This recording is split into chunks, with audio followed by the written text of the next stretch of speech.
આપણી વચ્ચે મુંબઈ મેઘવાળ પંચાયતના ચૂંટણી કન્વીનર આજે વિભાગ ક્રમાંક 15 રામદેવનગર મેઘવાળ પંચાયતના ઇલેક્શનમાં ચૂંટણી પ્રબંધક તરીકે વાલજીભાઈ પડાયા એમને મુખ્ય ચૂંટણી કન્વીનર તરીકે અહીંયા ઉપસ્થિત છે અને લગભગ છેલ્લા 2 થી 3 મહિનાથી એમને અહીંયા લોકોને મતદાનના હક મળી રહે તેમજ એમને કાયદેસર ન્યાય મળે તો વ્યવસ્થામાં ગોઠવાયેલા છે.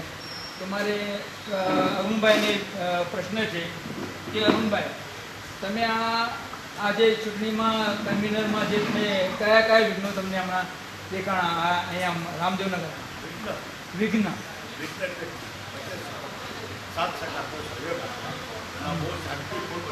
જે આગળ લઈ ને આવવા બહુ સરસ એક ઉત્તમ છે અને મહિલાઓએ ને યંગ છોકરા લોકો યંગ પીઢીએ આવા બહુ ઉમદા રસ લીધો છે. સરસ. અહીંયા ઉમદા રસ લોકોએ દીધો છે અને ચૂંટણીને આવકારી છે. તો ટોટલ પેનલ કેટલી છે અને કેટલા કેન્ડિડેટ ઉમેદવાર માટે ઊભા રહ્યા છે? ટોટલ પેનલ 2 છે. એક તો શિવશક્તિ છે, એમના 7 ઉમેદવાર છે, અને એક નેકશક્તિ છે, એમના 7. કન્ટિન્યુ કરજો. બોલો. હું રમેશભાઈ પ્રેમજી સોસા અને મારા કલીગ અરુણભાઈ પડાયા, અમે બંને અહીંયા રામદેવનગર વિભાગનગર 15માં ચૂંટણીનું આયોજન કર્યું. પંચવર્ષીય 2024થી 29 સુધીની આમાં 2 પેનલ બની છે. એક પેનલ છે મેક શક્તિ પેનલ, તેમના ચેરમેન છે કિશોરભાઈ જીવરાજ મકવાણા.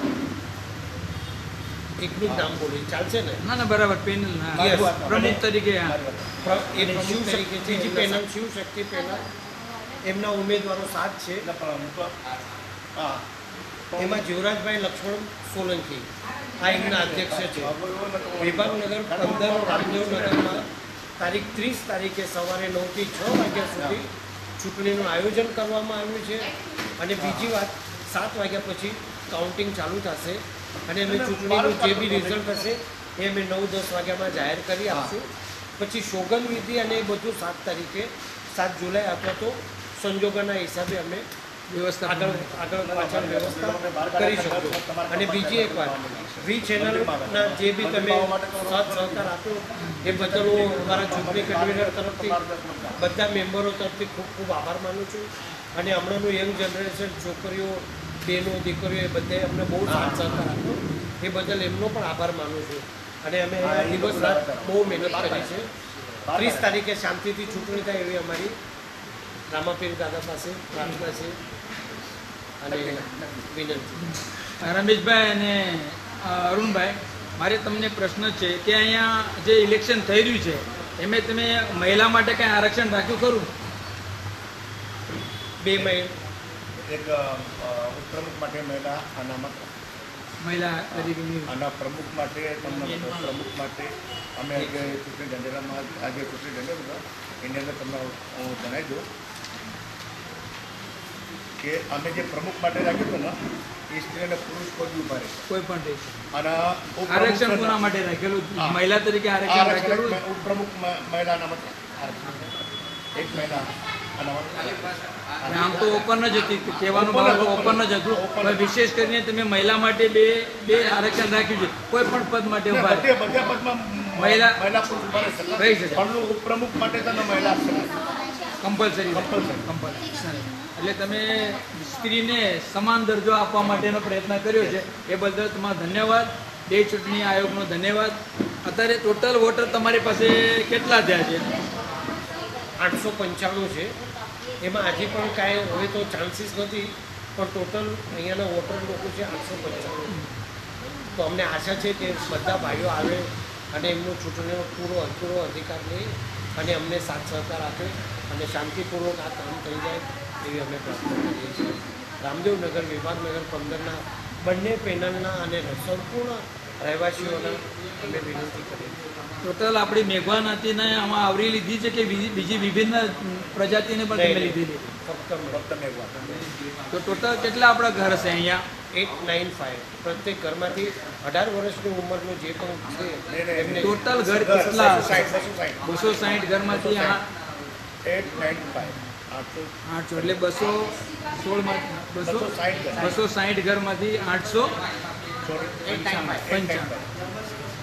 તમારી ટોટલ ટીમ કેટલા લોકોની છે જે તમે અહીંયા નિયોજન માટે ગોઠવાયેલા છો? એમાં તમે યુવા બળ પણ લીધેલું છે, અનુભવ પણ લીધેલો છે, મહિલાઓને પણ આવરી લીધેલા છે કામકાજનો સારો એવો અનુભવ આપવા માટે. તો ટોટલ તમારી ટીમમાં કેટલા માણસો છે અને કઈ રીતના અને કયા કયા એ લોકોને આ તમે કામ માટેનું કાર્ય પદ્ધતિ આપો? અમારા કામ માટે અમારી ટીમમાં બધાને અમે સેમ દરજ્જો આપ્યો છે. બધા મદદ કરે, બધા વેલ એજ્યુકેટેડ છોકરાઓ છે, છોકરીઓ પણ બધા સારા છે. એટલે અમે એનો કોઈ એમને કે આ તો એક સમાજ સેવા છે એટલે અમારી સાથે આવીને બધાએ સાથ સહકાર આપ્યો.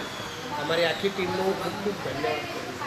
એટલે તમે નિયોજનમાં કોઈ વ્યવસ્થા તરીકે આને આ કામ એવી રીતે તમે કોઈને બે નિયોજન બે ત્રણ પદ જાહેર કરે છે, ક્રેશરનું આપ્યું છે, એટલે વિભાજિત કરેલું નથી. કાંઈ નહીં, બધા સરકાર. આ હોદ્દાના પદ ખાલી ગવર્મેન્ટ બાકી અમારે વારે બધા અમારે એટલું જ કામ કરો જેટલું અમે કામ કરો એટલા બધા કાર્યકર્તા બધું અત્યારે તમે કેટલા વાગ્યાથી કેટલા સમય સુધી અહીંયા બેસો છો રોજના? સાંજે 6, 6:30 અમારું કાર્ય શરૂ થાય છે. રાત્રે હવે જો હમણાં 11 વાગ્યા છે, 12 પણ વાગી શકશે. એટલે હવે એક જ દિવસ રહ્યો છે આવતીકાલનો, 2 દિવસ. રવિવારે ચૂંટણી છે, સવારે 9 થી 6 વાગે. ત્યારે પણ કેટલા વાગશે ખબર નથી.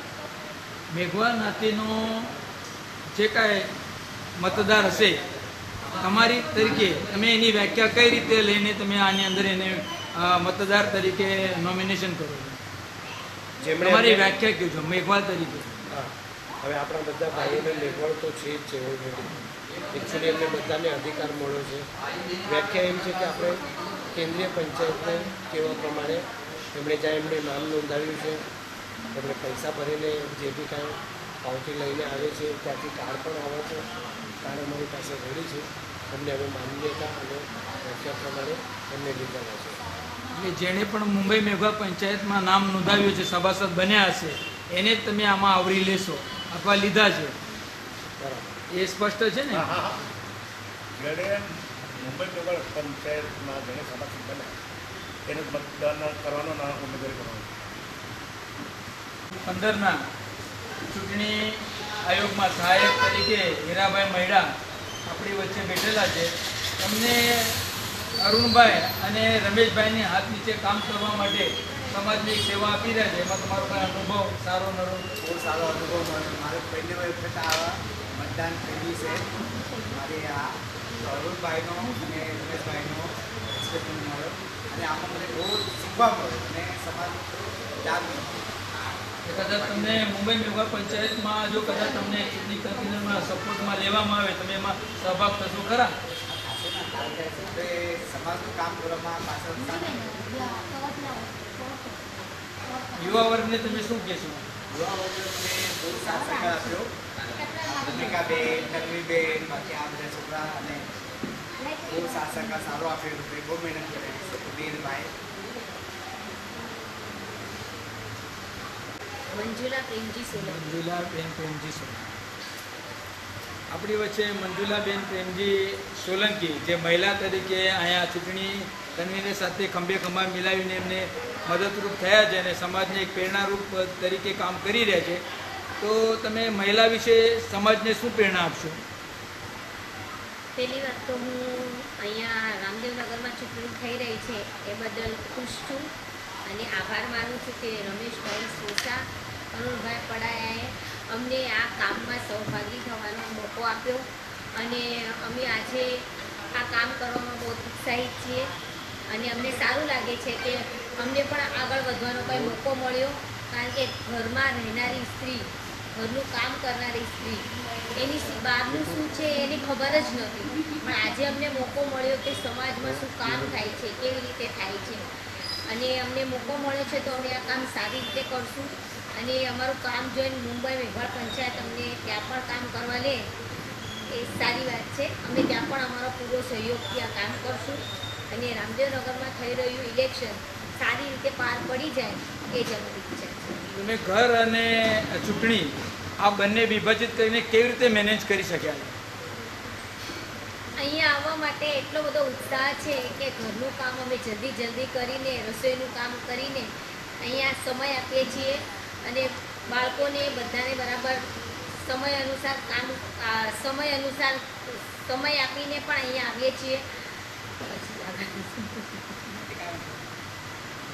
થેન્ક યુ, ધન્યવાદ.